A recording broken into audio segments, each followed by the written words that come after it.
While my sister held the keys to her brand new BMW, I sat inside the house with a hospital estimate folded in my lap. She was glowing, laughing out loud, tossing her hair like she was in some ad for a luxury dealership. Dad had his phone out recording the whole thing. Mom had even tied a big red ribbon around the hood like it was Christmas morning. It wasn't Christmas. It was just Saturday. I was sitting at the kitchen table, the same one where we used to do homework, eat spaghetti on paper plates, argue about the thermostat. But that afternoon, the only sound in the house was the hum of the refrigerator and the muffled joy outside. I didn't say a word. I just looked down at the piece of paper. Out-of-pocket responsibility, $7,340.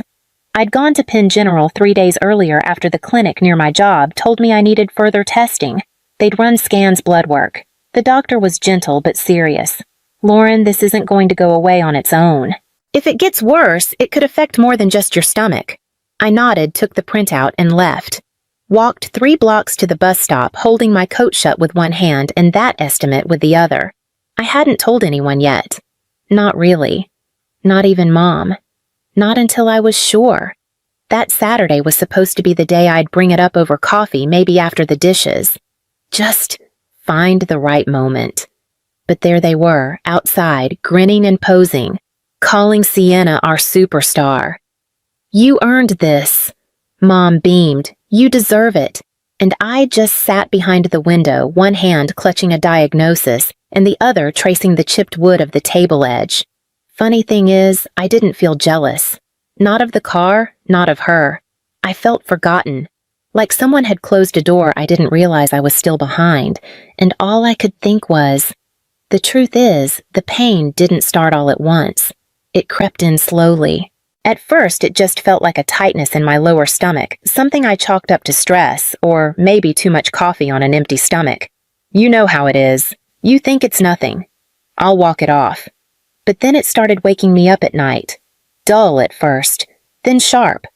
Like something inside me twisting tight and not letting go. I still didn't tell anyone. Not yet. I was working 4 days a week at the Lantern Cafe and Books downtown, mostly restocking barista shifts, some register. No benefits. No health plan.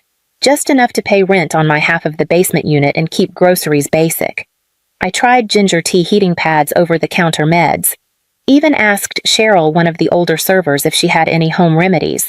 She gave me a bottle of clove oil and said, "Rub it on your belly and pray." But nothing stuck. Nothing worked.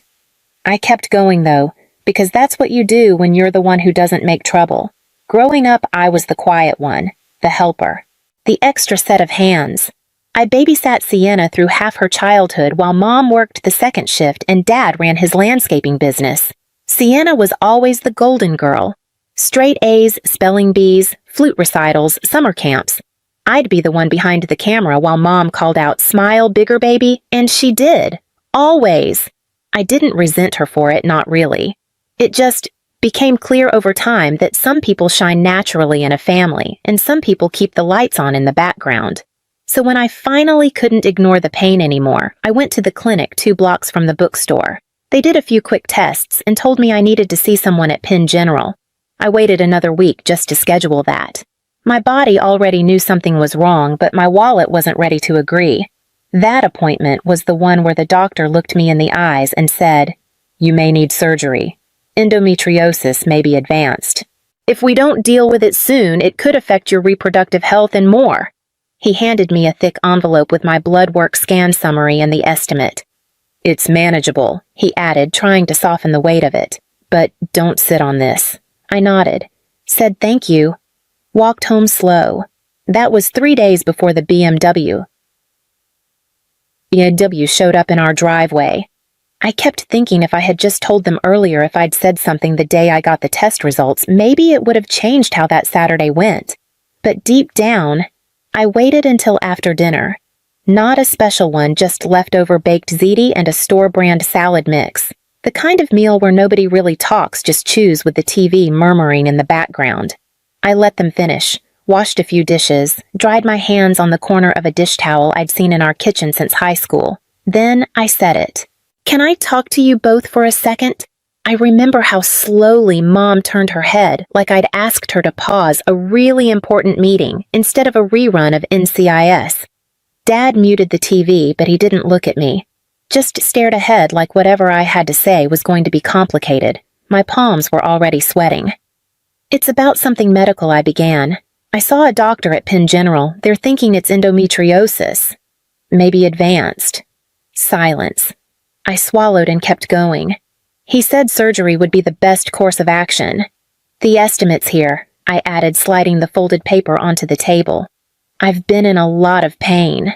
Mom glanced at the paper but didn't touch it.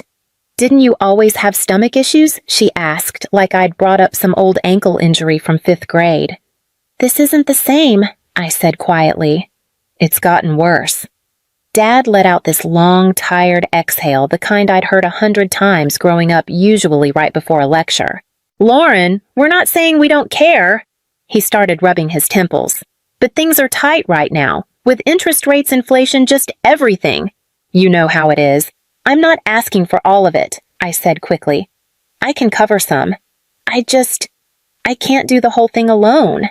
Mom leaned forward, then elbows on the table. Have you looked into medical loans or GoFundMe? People your age do that all the time now. You're not a child anymore, Lauren. That landed harder than I expected. Not because she was wrong, but because there wasn't even a flicker of concern in her voice. Just inconvenience. Just a problem to outsource. I nodded, said, okay, picked up the paper and quietly walked back down the hall to my room. Behind me, I heard the click of the remote as Dad turned the volume back up. That was it. No door slam, no big argument, just nothing. And sitting on the edge of my bed that night, I couldn't help but think, when did needing help become something I had to apologize for? The car came the next weekend. I heard the beep of the truck out front just after 11 a.m., a flatbed from the local dealership backing into the driveway like it belonged there. I was in the kitchen again rinsing out my coffee mug. Lauren, Mom called from the porch. Come see what your sister got. She said it like it was a surprise, but everything about it felt planned. The ribbon, the timing, the phone already in Dad's hand set to record. I stepped out but didn't go far, just hovered by the screen door.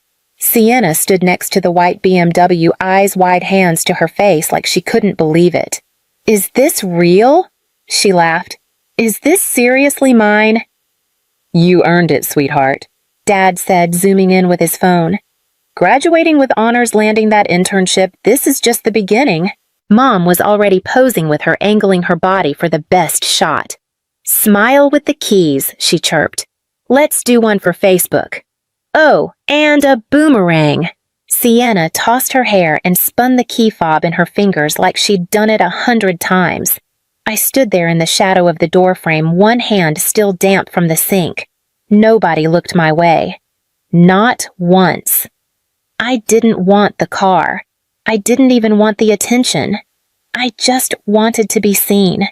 To have one moment, just one, where someone turned to me and said, Hey, how are you doing?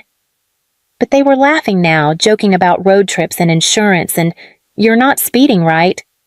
And I realized I could have vanished right then, walked straight down the sidewalk and kept going, and nobody would have noticed until it was time to post the group photo. That's when I turned back into the house, closed the door gently behind me, and stared at the corner of the refrigerator. There was a magnet with an old picture still stuck there. A vacation from years ago, Sienna in the middle, Dad's arms around her, Mom holding the camera. I was the one cropped at the edge, half a smile, half a shoulder.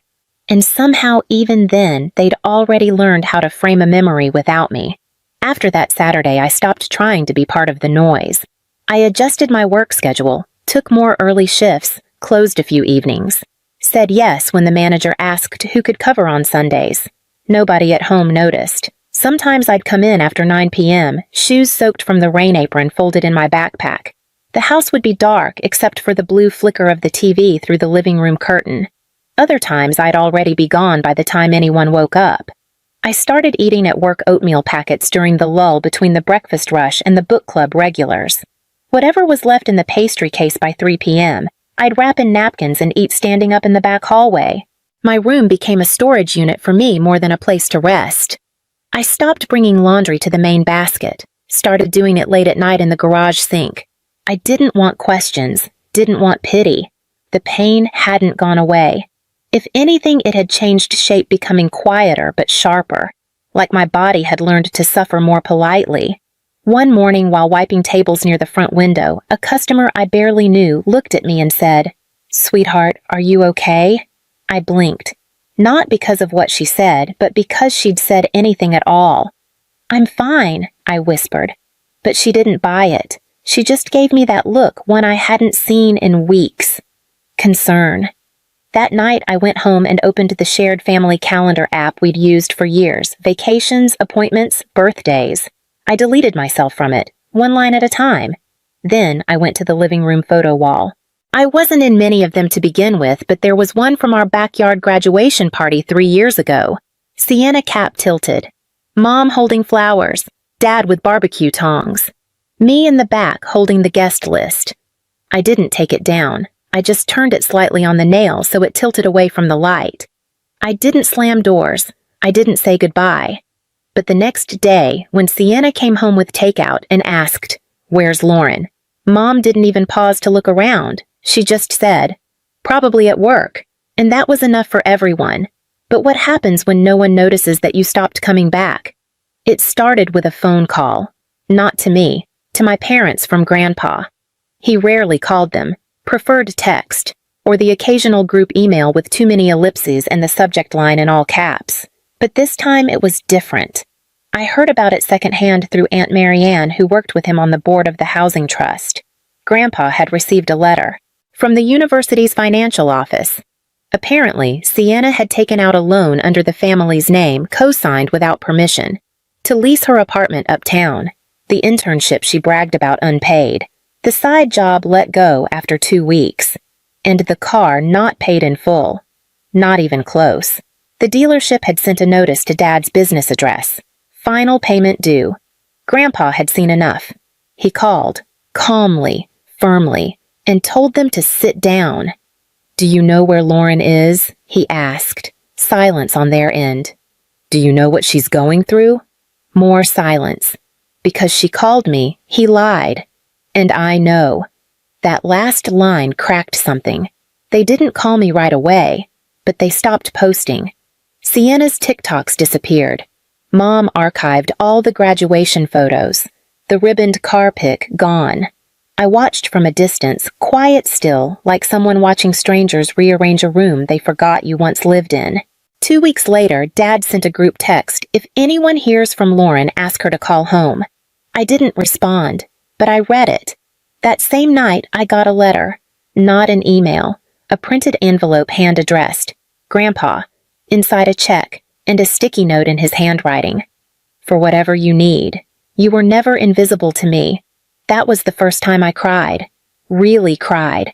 Not from pain, but because someone, just one person, had remembered that I was more than just background. A few days later, Mom tried calling. Then Dad. I didn't answer. They weren't calling to say sorry. They were calling because things were breaking and they needed someone who wouldn't drop the pieces. But I wasn't coming back. I'd been the quiet one for so long, they forgot quiet doesn't mean weak. They forgot that sometimes the person sitting at the edge of the photo is the one who remembers where the light actually came from. And now they were sitting at a table with one empty chair and finally noticing the seat that had always been holding everything together. They didn't stop trying. Texts, missed calls. A voicemail from Mom that started with, "I don't even know what you're so upset about," and ended with, "Family is still family, Lauren." That one stayed unopened. I didn't block them. I just didn't answer. Grandpa followed up once just to check how I was feeling after the procedure. I told him the truth. Recovery was slow, but I was healing. "Good," he said, "but don't go back there unless you want to." I nodded even though he couldn't see me. Weeks passed. The season shifted, and suddenly, it was fall. One afternoon, I ran into Dad at the pharmacy. He saw me before I saw him, paused in the aisle holding a bottle of cold medicine. "Lauren," he said softly, like saying my name alone might pull me back. I looked at him. Really looked. He seemed smaller, like the world had pushed inward. "I didn't know you were still around," he said. I smiled just a little. "I was never far," I said. He opened his mouth maybe to explain, maybe to ask, but I cut in gently, my voice calm. "I was there the whole time. You just didn't look." And with that, I walked past him.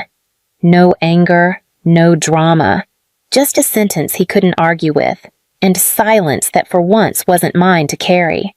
At Thanksgiving, they sent a group photo, big dining table, turkey in the center, Grandpa smiling at the head.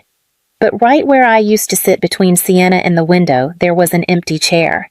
No one sat in it, no plate, no napkin, just space. I didn't reply to the message, but I saved the picture, printed it, folded it once, and slipped it into the back pocket of an old journal I almost threw out last year. Not because I needed it, but because someday, if I ever forget how quiet the erasure felt, I'll have proof that they finally saw it too. That chair was never just empty. It was a memory they could no longer crop out.